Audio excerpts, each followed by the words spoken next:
Hi, I'm Bianca Valerio. Okay, so basically we are going on a food tour. It's not like a food crawl where we're going to different restaurants and bars to sample the local dishes, but rather we are going to the heart, the factories of how a specific food is made, specifically Parmigiano Reggiano, Prosciutto ham, and also Balsamico, which are balsamic vinegar. Okay, so those are the three that we're going on today. So earlier, we went to a Parmigiano Reggiano factory.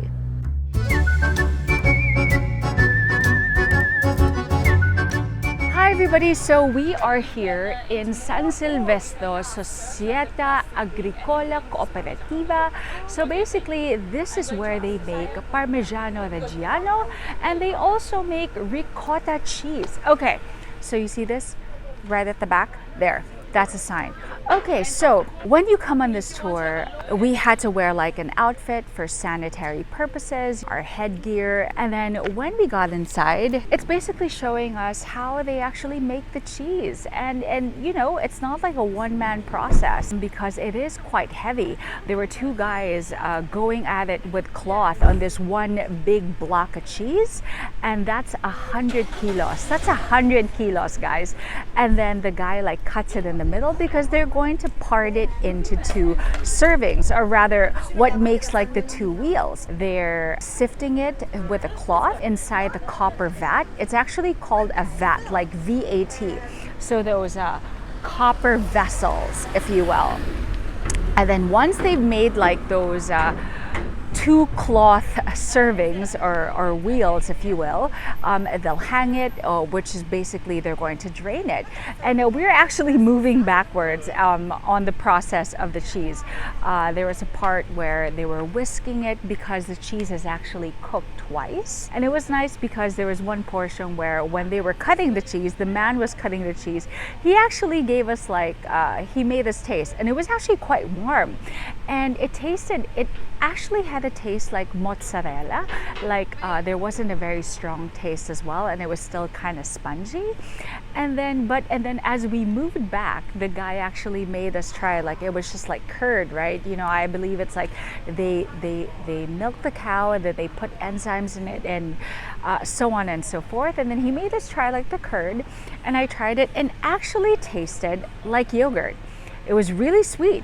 It was like milk yogurt with not cottage cheese. Maybe it had the texture of cottage cheese and like yogurt, but yeah, it was sweet. Anyway, so that was the process. And then after those two big blocks have been drained, and you can see like in the copper vat, there's like lesser liquid, where the guy was actually now bringing in those plastic round vessels where Parmigiano Reggiano is known to be in that circular shape.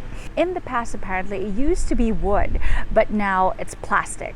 After they do that, it's going to be brought into a room. But before we get into the room, now the question is, what are they going to do with that leftover liquid in the copper vat?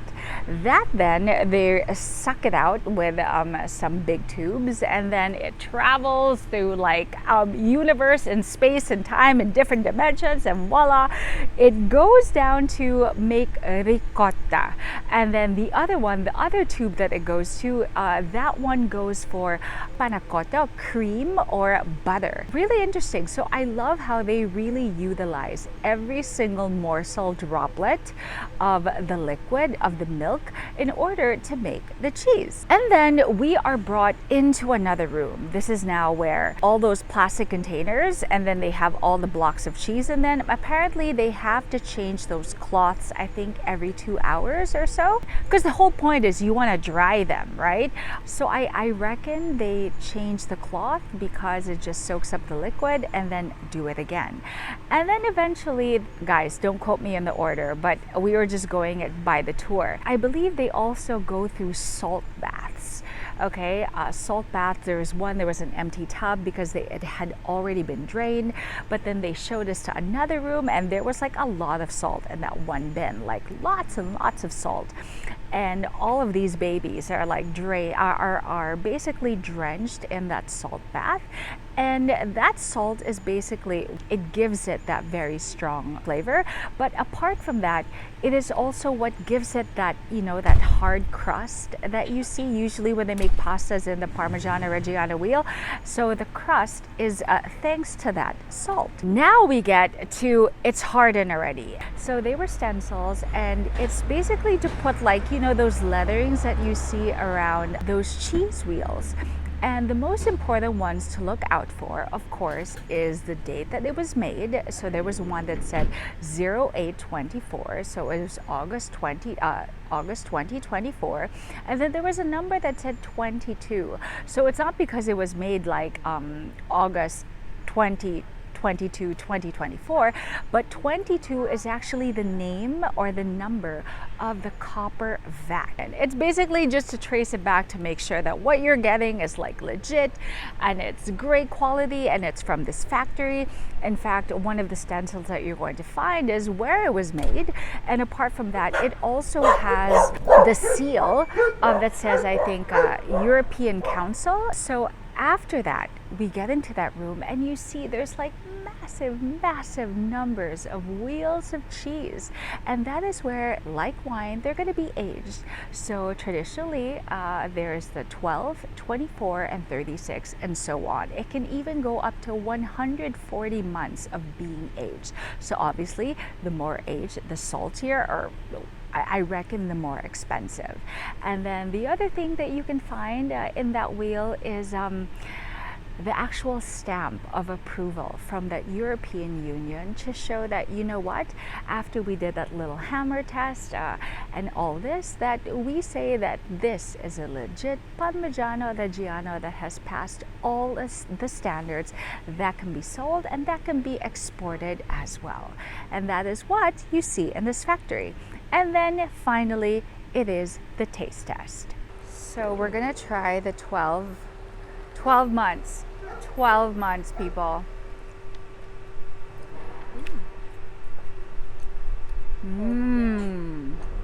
Of course, it's salty. Yeah, you're it's going hard to tell to me what you choose. prefer. Okay. We have 24, which is in the And then middle. let's clear our palate with Brava, okay. water. 24. Every day.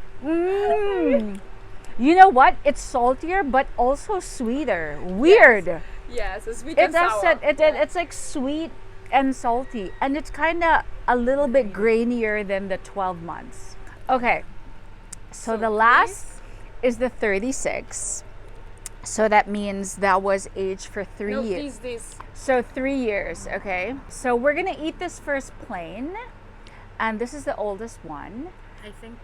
Oh, I can do this, don't worry. I think I have to take it. Because wanna. Super salty, a lot grainier, less sweet. It's a little bit bitter. Guys, I'm telling you, Parmigiano Reggiano is your boyfriend. Do like this. You know? The older it gets, Okay, the that makes more saltier they are. And it's kind of grainy, and then the aftertaste has a little bit of bitterness, which is why Federica said that you should try it with balsamic vinegar. And you know me, guys, my middle name is balsamic vinegar, so I'm all about that balsamic life. Okay, it That balances makes me it. cough, huh? Very good, very good.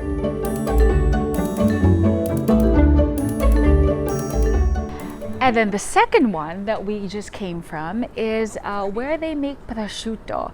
And I admit, guys, I'm actually a vegetarian, so it was a little bit jarring to go inside filled with all those legs. However, I do appreciate that a lot of people love this. And when we think of prosciutto, we think of Italy. Like, you wouldn't come, especially to Bologna, where Bologna is really known for its food, and not try prosciutto. Okay, we're basically showing how it was cured. Actually, it's quite similar to the Parmigiano Reggiano, where the cheese is dried with a salt, because salt actually absorbs water, and at the same time salt is a very, very effective natural antiseptic, antibacterial, preservative, and all that. And it's the same thing for the prosciutto.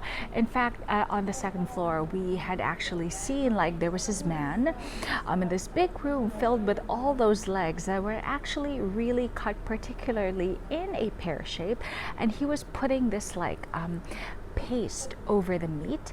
It had like spices, it also had lard, and basically that coloring that you find on prosciutto, which is a bit of a dark gray, that's on purpose because it acts as like a protective film.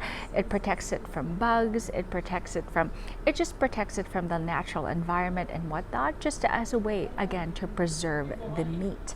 And then eventually we also saw like the freezer, you know, as another way of curing it as well. And all these things like take time, so it's not as long as cheeses like the Parmigiano Reggiano, which had about like 36 months or 140 months.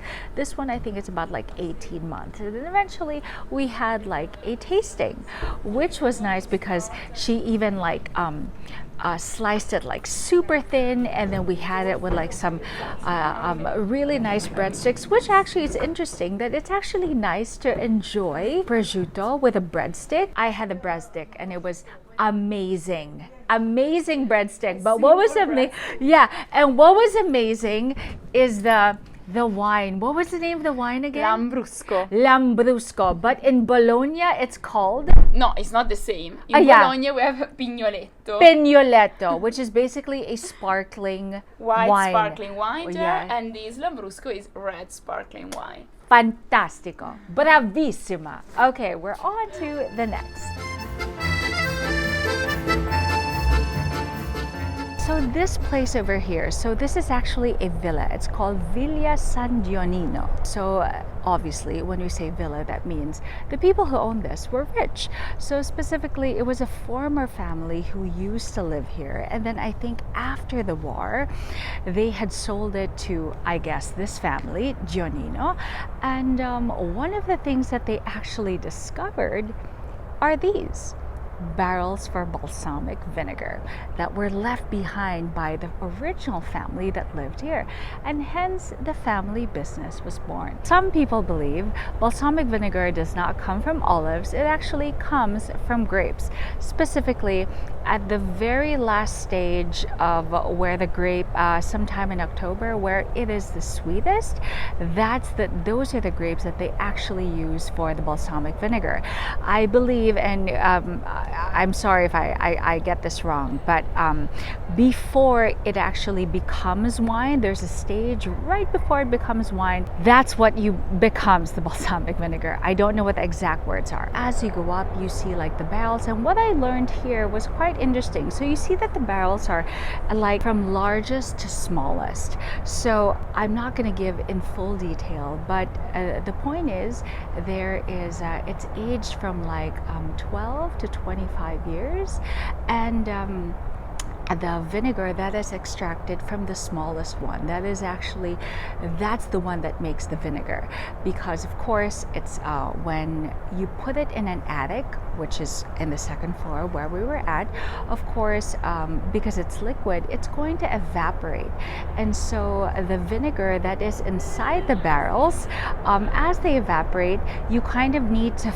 refill what was lost. It's like the fifth barrel then fills in the fourth barrel, and then the fourth barrel fills in the third barrel, and the third barrel, and so on, until it gets to the least one, the smallest barrel. For as long as that barrel is filled, that is the most important one. Something to that effect. Okay, so we just had our tasting inside, and I think perhaps it's like maybe someone from the family who was actually giving us a tasting. And so let me walk you through it. Versatile, you can use it for salad like the white one, but it's also very nice on top of 12 years. 12 years. This is very good on Parmigiano Reggiano, which is our traditional. This is The jam. balsamic jam. This is the jam. That's you. This is literally me. Oh my god, that is so good. So which one do you prefer? The I'm- 12, the 25? I want the I 25 want the 25 and the jelly. Oh my god. Vanilla gelato. Guys, I'm sorry. I need to interrupt this recording for the ice cream. Okay. Holy crap. Balsamic with ice cream. Mmm. You get that acidity from the balsamic vinegar, but also sweetness, and you get the creaminess from the ice cream. And then it's like a really hot day, so it's like tart, milky, smooth from the ice cream, and then liquidy from the Bahama.